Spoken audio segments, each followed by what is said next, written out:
तो आइए आज हम लोग IUCN के बारे में जानते हैं। तो IUCN जो है वो एक अंतर्राष्ट्रीय संगठन है जो क्या करती है, नेचर और नेचुरल रिसोर्सेज को बचाने का काम करती है। तो IUCN जो है इसका जो एस्टेब्लिशमेंट हुआ था ये हुआ था 1948 में हुआ था।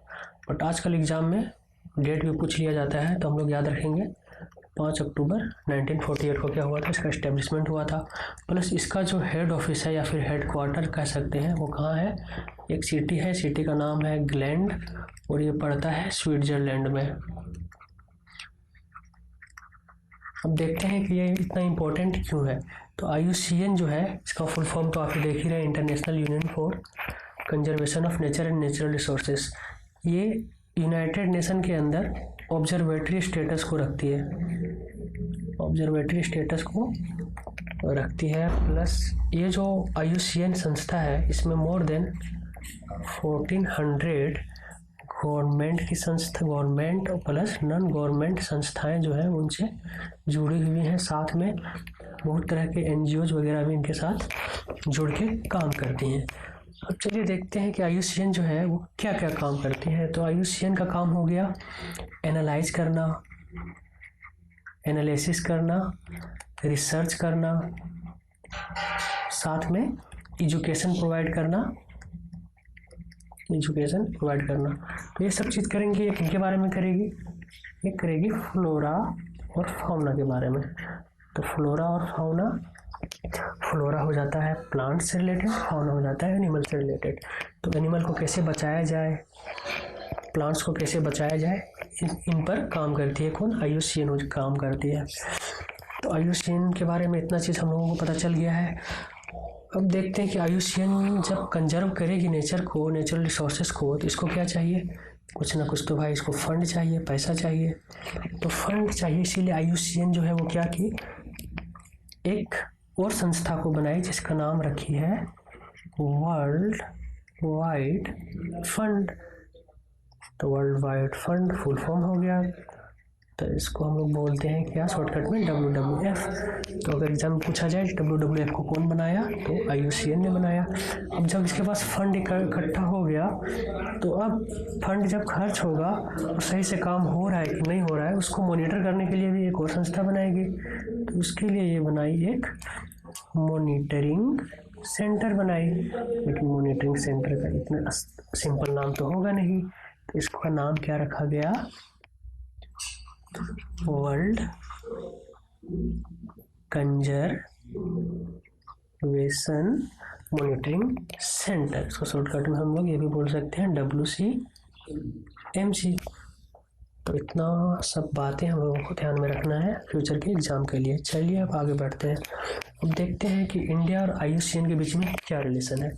हम लोगों को पता है कि इंडिया जो है, इंडिया के पास पूरे वर्ल्ड में जितना भी लैंड है, ज़मीन है, उसका 2.4% एरिया किसके पास है, इंडिया के पास है। लेकिन ये देखा गया कि इंडिया में ज़मीन तो 2.4% है वर्ल्ड के एरिया का, लेकिन वर्ल्ड में जितने भी फ्लोरा और फाउना है, जितने भी एनिमल्स हैं, जितने भी स्पेसीज हैं, नेचुरल रिसोर्सेस हैं, उसका 6 to 7% नेचुरल रिसोर्सेस और क्या बोल सकते हैं, नेचर बोल सकते हैं, या फिर फ्लोरा एंड फाउना जो है वो इंडिया में है। तो इसी को ध्यान में रखते हुए इंडिया भी एक अंतर्राष्ट्रीय संस्था जो IUCN है इससे क्या करती है, जुड़ती है। कब जुड़ती है, 1969 में। ये ईयर याद रखना है। इंडिया क्या करती है, जुड़ जाती है IUCN से। इसके बाद IUCN जो है वो नेचर और नेचुरल रिसोर्सेज का कंजर्वेशन के लिए काम करती है। तो IUCN कुछ ना कुछ रूल बनाएगी, उस रूल को क्या करेगी, उसके जितने मेंबर हैं या फिर जो IUCN को फॉलो करते हैं वो उस रूल को भी फॉलो करेगी ताकि नेचर और नेचुरल रिसोर्सेज को बचाया जा सके। तो IUCN ने भी बहुत तरह के रूल्स बनाए हैं ताकि कैसे कैसे नेचर और नेचर रिसोर्सेज को, फॉरेस्ट को, एनिमल्स को बचाया जा सके। तो IUCN एक प्रोटेक्टेड एरिया कैटेगरीज, एक ये कैटेगरीज बनाई है जिसमें क्या की है, वो टोटल नेचर और नेचुरल रिसोर्सेज को 6 कैटेगरीज में बांट दिया। और उस कैटेगरीज में अलग अलग रूल रख दी है कि अगर किसी को बहुत ज़्यादा प्रोटेक्ट करना है, बहुत ज़्यादा डेंजर में है, तो उसको कैटेगरी 1 में डाल दो। तो इसी तरह करके वो टोटल कितना कैटेगरी बनाई है, कैटेगरी 1 से लेके कैटेगरी 6 तक बनाई है। तो हम लोग एक एक करके सारा कैटेगरी नहीं पढ़ेंगे, बट इतना याद रखेंगे कि टोटल कितना कैटेगरीज बनाई है, 6 कैटेगरीज।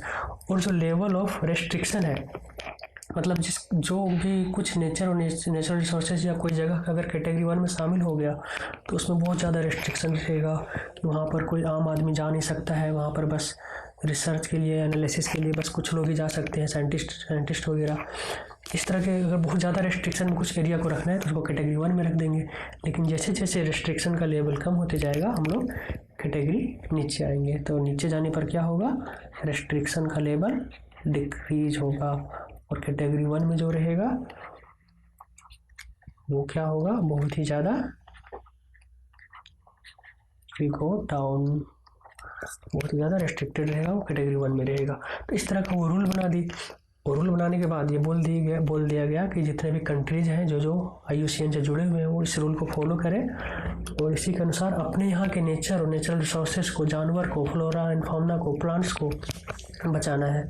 तो इंडिया भी इस रूल को फॉलो किया और क्या किया, इंडिया के अंदर जितने भी नेचुरल रिसोर्सेज हैं उसको 4 कैटेगरीज में डिवाइड किया। 4 कैटेगरीज मतलब कैटेगरी अपना नहीं बनाया, वो IUCN का कैटेगरी 2 था, कैटेगरी 4, कैटेगरी 5 और कैटेगरी 6। इन चारों कैटेगरीज में वो इंडिया क्या किया, अपने यहाँ के रिसोर्सेज को डाल दिया। इंडिया कैटेगरी 1 को नहीं मानता है, मतलब मानता नहीं है, और कैटेगरी 3 को नहीं मानता है। तो देखते हैं कि कैटेगरी 2 में इंडिया किसको रखा, कैटेगरी 2 में इंडिया रखा नेशनल पार्क को। अच्छा, ये सब पढ़ने के पहले हम लोग देख लेते हैं कि इंडिया जब IUCN के अनुसार प्रोटेक्टेड एरिया को डिसाइड करेगा तो उसके लिए कुछ ना कुछ तो रूल बनाना पड़ेगा। तो इंडिया क्या किया कि कॉन्स्टिट्यूशन में एक एक्ट पास किया, उस एक्ट का नाम है वाइल्ड लाइफ प्रोटेक्शन एक्ट। कब पास हुआ, 1972 में। ये भी बहुत इंपॉर्टेंट है, ये भी आपको याद रखना चाहिए। 1972 में पास किया गया। इसमें क्या किया गया, 4 कैटेगरी डिसाइड किया गया। कैटेगरी 2 में रखा गया नेशनल पार्क को, कैटेगरी 4 में रखा गया वाइल्ड लाइफ सेंचुरी को, फिर कैटेगरी 5 में रखा गया बायोस्फीयर रिजर्व को, फिर कैटेगरी 6 में रखा गया कम्युनिटी रिजर्व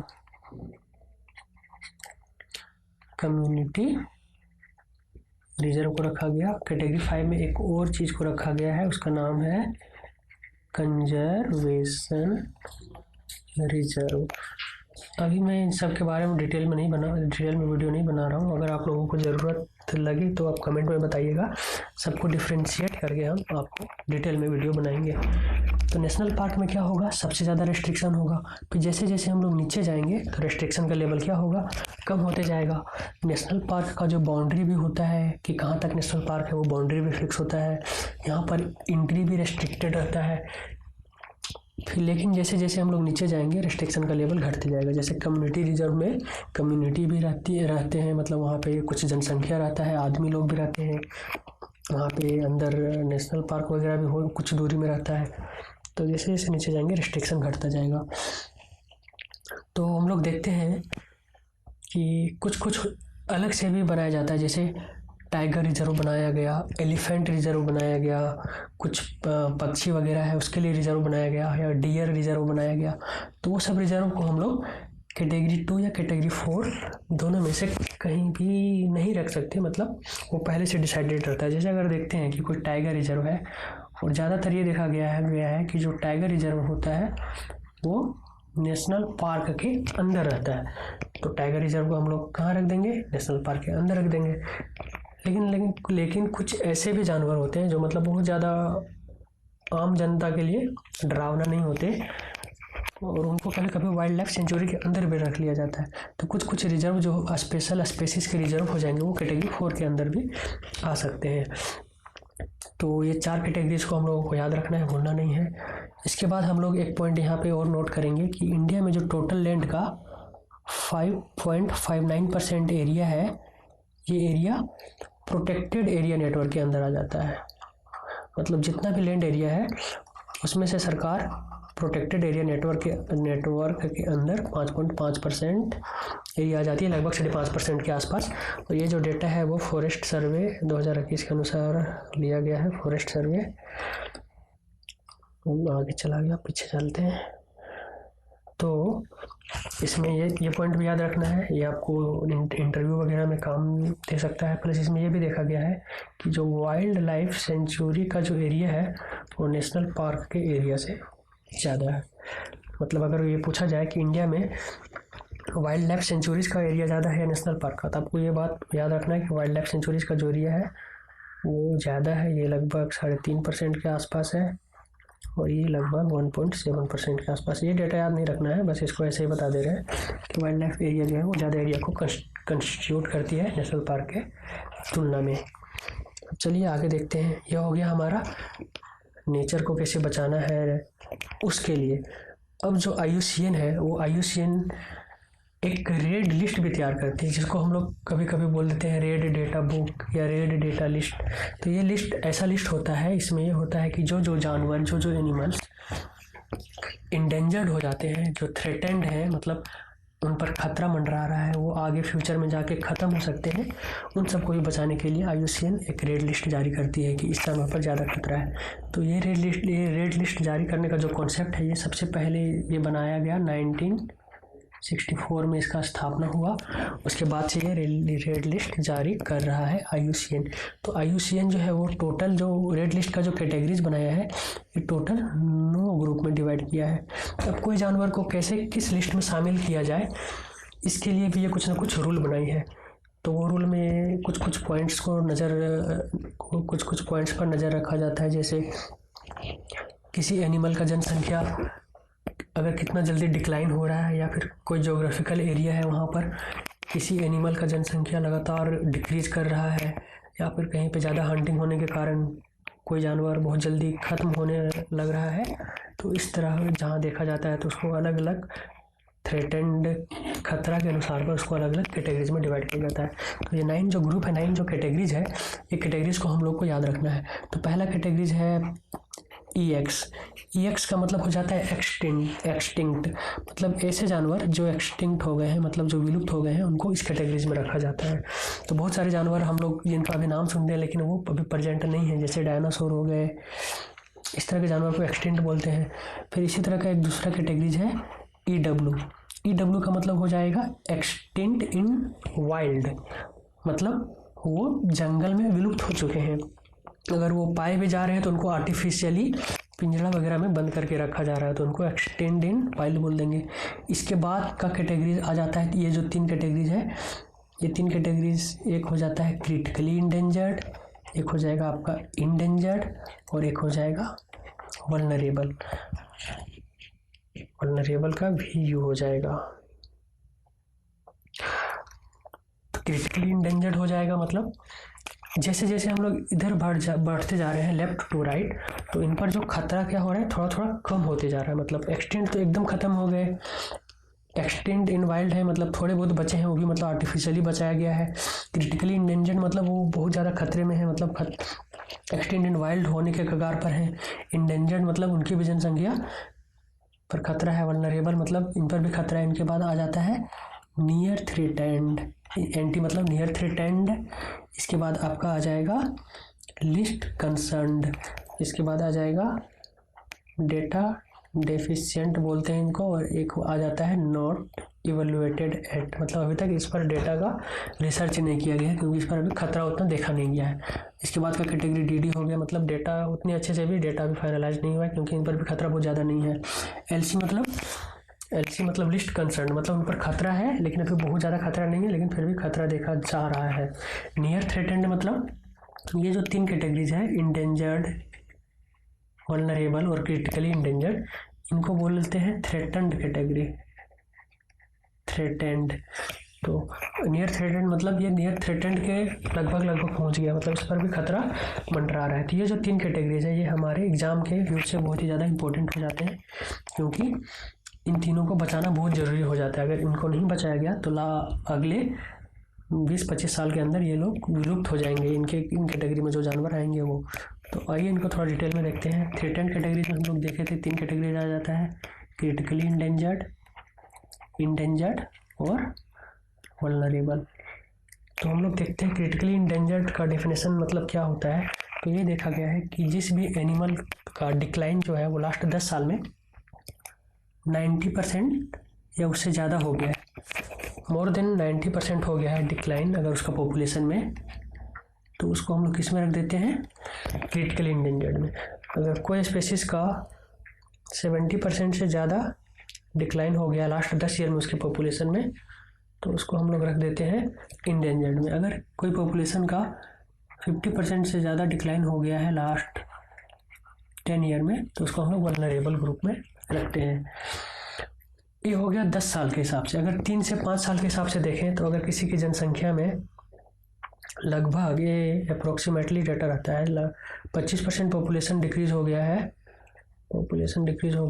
तो भी उसको क्रिटिकली इंडेंजर्ड में रखेंगे। अगर उसका अप्रोक्सीमेटली 20% पॉपुलेशन डिक्रीज हो गया है लास्ट 3 से 5 साल के अंदर, तो भी उसको हम लोग इंडेंजर्ड में रखेंगे। या फिर अप्रोक्सीमेटली 10% पॉपुलेशन अगर डिक्रीज हो गया है तो फिर हम लोग उसको वल्नरेबल कैटेगरीज में रख देते हैं। तो ये कैटेगरीज बनाना बहुत ही इंपॉर्टेंट इसलिए भी हो जाता है क्योंकि अगर कोई जानवर क्रिटिकली इंडेंजर्ड है तो उस पर सरकार बहुत ज़्यादा ध्यान देती है।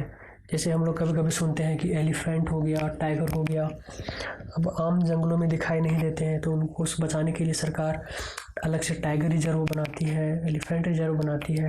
कोई पक्षी हो गया, जैसे एक ग्रेट इंडियन बस्टर्ड सुने हैं, वो क्रिटिकली इंडेंजर्ड में शायद आ जाता है, तो उन सबको बचाने के लिए सरकार बहुत सारे स्टेप्स निकालती हैं और उनको बचाने के लिए उन पर ज़्यादा ध्यान देती हैं। तो ये हो गया आज के लिए इतना ही। अब हम लोग मिलेंगे नेक्स्ट लेक्चर में। ज़्यादा से ज़्यादा इस वीडियो को लाइक करें अगर आपको पसंद होता है तो। धन्यवाद।